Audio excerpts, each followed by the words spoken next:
Audio Jungle.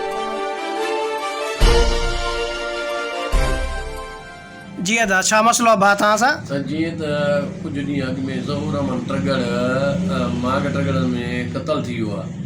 उनजे बावजूदि मां रहंदड़ खैरपुर में 10 साल मूंखे थी विया आहिनि, माना हेतिरो थी वियो आहे। हाणे पुलिस मुंहिंजे कढा मूंखे ॾाढो तकलीफ़ थी ॾिए। तव्हांखे छो थी तकलीफ़ ॾिए, तव्हांखे छो थी पकड़े? बसि असांजो जीअं त FIR में बि नालो न आहे ऐं उन बावजूदि बसि DSP खे अलाए कंहिं चयो आहे बसि इन जी कढ लॻो, इनखे पकड़। मां त रहंदड़ खैरपुर में, मूंखे त का ख़बर ई कान्हे का। अच्छा, तव्हांजो चवणु आहे त तव्हांजो FIR में बि नालो न आहे, पोइ बि तव्हांखे पुलिस कहिड़ी पुलिस ई करे आहे तव्हांखे? DSP खैरपुर SHO वॾा माशूम। अच्छा, उहे तव्हांखे हिरासत था कनि? जी सर, बावजूदि का ॻाल्हि बि न आहे, माना असांजो FIR में बि नालो न आहे। मुंहिंजे भाउ खे ख़ाली पीली तंग कयो अथऊं, उनखे पकड़े विया आहिनि। तव्हां कंहिंखे दाद ॾिनी आहे या कंहिंखे चयो आहे? साईं, मां घणो ई सभिनी खे चयो आहे, SP ॾे ॿियो जाॾे ताॾे वियो आहियां। पोइ SP छा थो चए? SP चए इनकारी। मां चयो इनकारी भले करायोसीं, जे मुंहिंजा भाइर ॾोहारी आहिनि त उन्हनि खे तव्हां भले पकड़ियो, सज़ा ॾियोनि। अच्छा, थी आहे?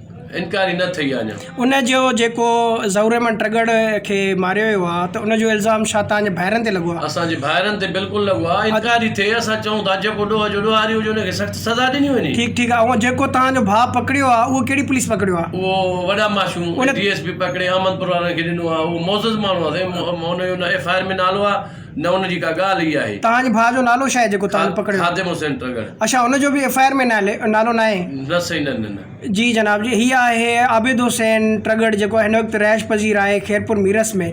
हिन जो चवणु आहे त कुझु ॾींहं अॻु में लालबख्श ट्रगड़ में ज़हूर अमन ट्रगड़ खे क़तल कयो, जंहिंजो इल्ज़ाम हिन जे भाइरनि ते लॻो हुयो।